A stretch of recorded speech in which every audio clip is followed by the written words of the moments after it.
sebagai bapaknya Eki, dia kan polisi ya? Iya. Anaknya meninggal. Iya. Teman-teman anaknya dia tahu, berarti kan kamu di sana pasti dia tahu yang nengok teman-temannya Eki ya? Berarti? Iya. Kalian ditanya-tanyain nggak? Nggak ada yang ditanyain, dia diem. Dia diam? Yang saya inget dia ekspresinya di situ memang kalau dibilang sedih, mendekin kepala juga ke pintu kamar itu. Mungkin Kepala. kepala ke kamar Iya. karena melihat anaknya meninggal. Iya, yang saya inget pas baru datang itu kan.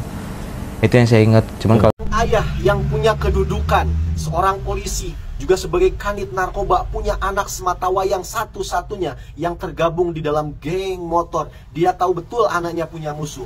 Dia tahu betul apa yang dikonsumsi anaknya. Dia tahu betul apa yang diminum anaknya. Lalu kemudian anaknya mati karena kecelakaan. Lalu dikabari ada orang lain mengabari bahwasanya anaknya tidak mati kecelakaan, tapi mati karena pembunuh. Ayah mana yang tidak emosional? Mungkin hampir semua ayah tidak akan bisa berpikir logis pada saat itu. Lalu dibuatlah BAP, kemudian ditangkapilah orang-orang itu. Yang mana BAP ini dan penangkapan ini kalau berhasil bisa menaikkan jabatannya. Total besok akan hadir sesuai dengan undangan yang dikirim dari Mabes Polri kepada kami, bahwa kami akan memberi di dalam undangan itu bahwa Saka Total dimintai keterangannya sehubungan dengan adanya laporan dari Denai memberikan keterangan palsu. Jadi kami besok akan datang jam 10 pagi ke Barreskrim, Mbak, dan kami juga minta kepada Saka Total untuk memberikan keterangan yang sebenarnya terjadi di 2016, artinya bahwa akan kooperatif dalam memberikan keterangan besok.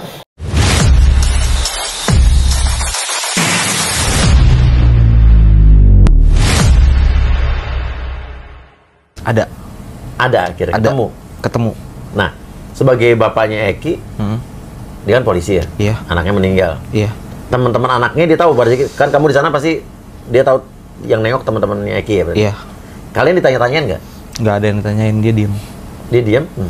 Yang saya inget dia ekspresinya di situ memang kalau dibilang sedih, mendekin kepala juga ke pintu kamar itu. Mungkin kepala ke kamar karena melihat anaknya meninggal. Iya, yang saya ingat pas baru datang itu kan. Itu yang saya ingat. Cuman kalau dibilang nanya-nanya temennya gitu, saya pribadi yang merasa punya helmnya nggak ngerasa ditanyain gitu loh. Nggak ditanyain sama Rudiana sama sekali. Nggak sama sekali sampai sekarang. Dan pada saat di ruangan itu, di ruang jenazah itu kalian taunya emang kecelakaan? Iya, kecelakaan. Yang saya tahu dari awal pertama juga di TKP yang pertama di jembatan, yang saya tahu memang kecelakaan gitu loh. Karena dari helmnya aja depannya hancur ya? Kalau itu nggak tahu, cuman yang saya tahu helm kamu? Iya, helm saya. Yang saya tahu memang kecelakaan, terus tahu kabar almarhum udah langsung masuk ruang udah itu doang. Oke. Kamu lihat motornya nggak? Motor nggak ada. Motor nggak ada di ruang. Nggak ada di ruang. Iya, ya pasti nggak ada. Betul, kamu nggak lihat? Nggak lihat ya? Nggak ngelihat. Oke. Dan pada saat itu, Pak Rudiana juga pada malam itu meyakini bahwa itu kecelakaan nggak sebenarnya? Yang saya ingat memang pada malam itu, jujur, kayak kita jadi teman-temannya juga kayak sempat kecewa juga sama Pak Rudiana. Kenapa? Kayak Bapak kan polisi gitu loh. Kenapa nggak coba diusut?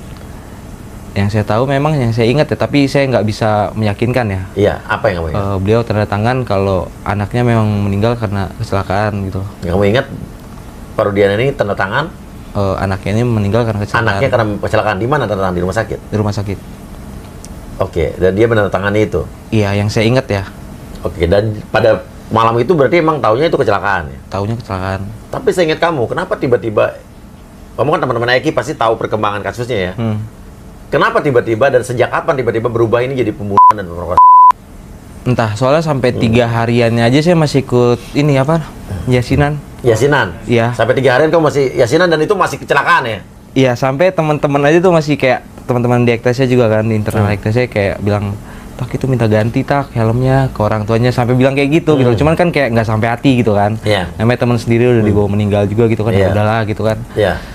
Sampai 3 hari kan kalau yasinan itu masih aman-aman aja. Masih semua taunya kecelakaan? Taunya kecelakaan. Oke. Cuman ya dari situ berkembang, karena umur saya juga belum, masih 17 tahun kayaknya. Jujur kayak semenjak kasus itu juga orang tua kan jadi kayak makin defend juga ya, makin ngejaga juga ya untuk keluar malam gitu kan. Oke. Nggak ngebolehin juga gitu kan. Jadi kayak nggak tahu soal kasus ini lagi gitu. Tapi seingat kamu, kapan atau sejak kapan berubah jadi ini pembunuhan dan perkosaan? Kurang lebih semingguan deh, terus kayak pelakunya ditangkepin. Setelah apa menurut kamu? Kesurupan itu sih. Apa? Semenjak kesurupan itu heboh. Semenjak kesurupan heboh? Jadi kesurupan itu kamu denger tuh? Denger juga. Apa yang kamu dengar soal kesurupan? Si Linda berarti kan? Iya. Saya nggak tahu namanya Linda atau bukan, memang di situ tersebar Bahwa kesurupannya ini, maksudnya berita kesurupannya ini kalau misalnya Eki itu di kesurupannya ini nih dibunuh gitu kan, terus ada kayak pelaku Egi dan segala macam gitu. Jadi kamu dengar, teman-teman dengar tuh? Dengar semua. Ada cewek kesurupan tapi kamu nggak tahu siapa namanya? Iya. Pada saat itu belum tahu namanya Linda ya? Iya, satu Cirebon ya kayaknya itu, booming deh. Booming, ada cewek kesurupan yang bilang kasih informasi bahwa ini pelakunya adalah Egi dan segala macam. Ya guys, jadi itulah keterangan dan juga kesaksian yang diberikan oleh salah satu temannya Eki. Beliau mengatakan bahwa pada saat kejadian itu, beliau meyakini bahwa itu adalah sebuah kecelakaan. Bahkan di rumah sakit itu juga Ibtu Rudiana menandatangani bahwa itu adalah sebuah kecelakaan. Dan bahkan helm yang digunakan oleh Eki pada malam kejadian itu adalah helm dari temannya ini. Dan menurut keterangannya sampai yasinan hari ketiga juga masih dikatakan bahwa itu adalah peristiwa kecelakaan. Makanya di sini temannya Eki juga kaget kenapa tiba-tiba ini menjadi kasus pembunuhan dan juga pemerkosaan. Yang artinya asal mula dari kasus pindah Cirebon ini berubah menjadi kasus pembunuhan dan juga pemerkosaan adalah berdasarkan kesurupan dan keterangan dari Linda. Jika ini benar, artinya Linda juga berbohong, berarti dia pura-pura kesurupan. Bagaimana guys kalian menanggapi hal tersebut? Silahkan berikan komentar sebanyak-banyaknya di bawah ini. Ayah yang punya kedudukan, seorang polisi, juga sebagai kanit narkoba, punya anak sematawayang satu-satunya yang tergabung di dalam geng motor. Dia tahu betul anaknya punya musuh. Dia tahu betul apa yang dikonsumsi anaknya. Dia tahu betul apa yang diminum anaknya. Lalu kemudian anaknya mati karena kecelakaan. Lalu dikabari ada orang lain mengabari bahwasanya anaknya tidak mati kecelakaan, tapi mati karena pembunuh. Ayah mana yang tidak emosional? Mungkin hampir semua ayah tidak akan bisa berpikir logis pada saat itu. Lalu dibuatlah BAP. Kemudian ditangkapilah orang-orang itu. Yang mana BAP ini dan penangkapan ini kalau berhasil bisa menaikkan jabatannya. Namun sebaliknya kalau gagal bisa menurunkan jabatannya. Bahkan dia bisa dipenjara karena membuat BAP palsu, penangkapan palsu. Jadi dari sini semua kita bisa menyimpulkan ada dua motif merubah dari laka lantas menjadi pembunuh. Yang pertama faktor emosional, yang kedua adalah faktor jabatan.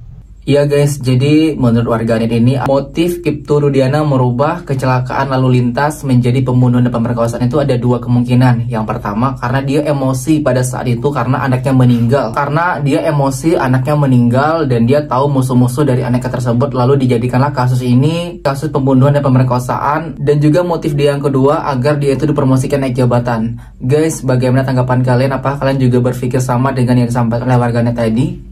Atau malah sebaliknya? Silahkan berikan komentar di bawah ini. Saka Tatau, mantan terpidana kasus pembunuhan Vina dan Eki, akan penuhi panggilan Bareskrim Polri sebagai saksi terkait kasus dugaan yang melibatkan keterangan palsu Aib dan Dede dalam kasus pembunuhan Vina dan Eki. Pemeriksaan akan dilakukan pada Selasa 13 Agustus besok. Kalau informasinya hari Rabu, jadi dari Mabes yang akan datang ke Cirebon. Mungkin kepentingannya bukan Saka aja yang mungkin gitu.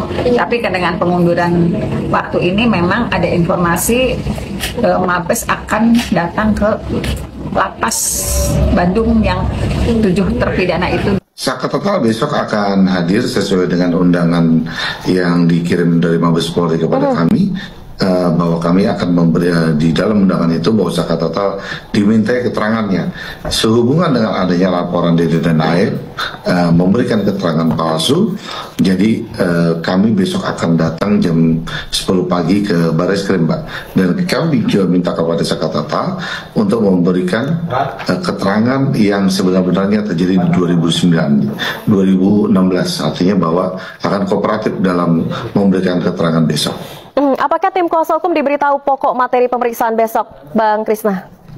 Sampai sejauh ini sih tidak, cuma dalam keterangan undangan panggilan yang dikirimkan bahwa di situ diterangkan bahwa sehubungan dengan adanya keterangan palsu terhadap Aib dan Dede, karena kita tahu bahwa Aib dan Dede di 2016 inilah yang memberikan keterangan awal ketika peristiwa itu terjadi, karena di dalam peristiwa pembunuhan ini kan bahwa semuanya pembuktian itu kan dari keterangan-keterangan saja, tidak ada saksi mata yang melihat bahwa terjadinya pemerkosaan dengan pembunuhan, jadi tidak ada bukti-bukti yang terkait dalam pembunuhan dengan pemerkosaan ini, jadi semuanya itu dari dasar pengakuan-pengakuan dan keterangan-keterangan aja gitu. Terkait keterangan palsu Aib dan Dede ini, apa yang akan disampaikan Saka pada pemeriksaan besok? Karena pada dasarnya Saka Tatal sendiri dengan Aib dan Dede itu tidak mengenal. Jadi dengan Aib dan Dede, karena tidak mengenal dengan Aib dan Dede, paling bahwa peristiwa 2016 apa yang terjadi kan Saka Tatal juga di situ kan tidak ada di tempat. Artinya kalau peristiwa pembunuhan dengan pemerkosaan itu ada, bahwa Saka Tatal juga nggak tahu tiba-tiba dia ditangkap lalu dimintai keterangannya seperti yang diungkapkan di media bahwa Saka Tatal kan tidak mengetahui, tapi dia dipaksa untuk mengetahui peristiwa itu ada, bahwa dia disiksa, dia dianiaya, kan dia kan menerangkan bahwa dia tidak tahu keadaan yang sebenarnya begitu. Jadi guys, itulah yang disampaikan oleh kuasa hukum dari Saka Tatal bahwa beliau akan menghadiri persidangan Saka Tatal besok, bahwa diduga ada laporan bahwa keterangan diberikan atau kesaksian diberikan oleh Dede dan juga Aib pada 2016 adalah keterangan palsu atau kesaksian yang direkayasa. Di sini kuasa hukum dari Saka Tatal menyampaikan bahwa beliau akan menghadiri persidangan tersebut dan menyampaikan secara kooperatif apa sebenarnya yang terjadi di 2016. Bahwasannya benar Saka Tatal tidak saling mengenal dengan dua orang tersebut. Hanya saja beliau dipaksa, disiksa untuk mengakui apa yang tidak dilakukan. Jadi guys, sepertinya makin kesini makin terang kasus Vina Cirebon ini adalah sebuah laka lantas. Bagaimana menurut pendapat kalian guys? Apakah kalian setuju dengan keterangan tersebut atau kalian masih menduga bahwa Vina Cirebon ini adalah korban pembunuhan dan juga pemerkosaan? Bagaimana tanggapan kalian? Silahkan berikan komentar sebanyak-banyaknya di bawah ini. Kami dari YouTube Biasa TV mengucapkan terima kasih dan sampai jumpa.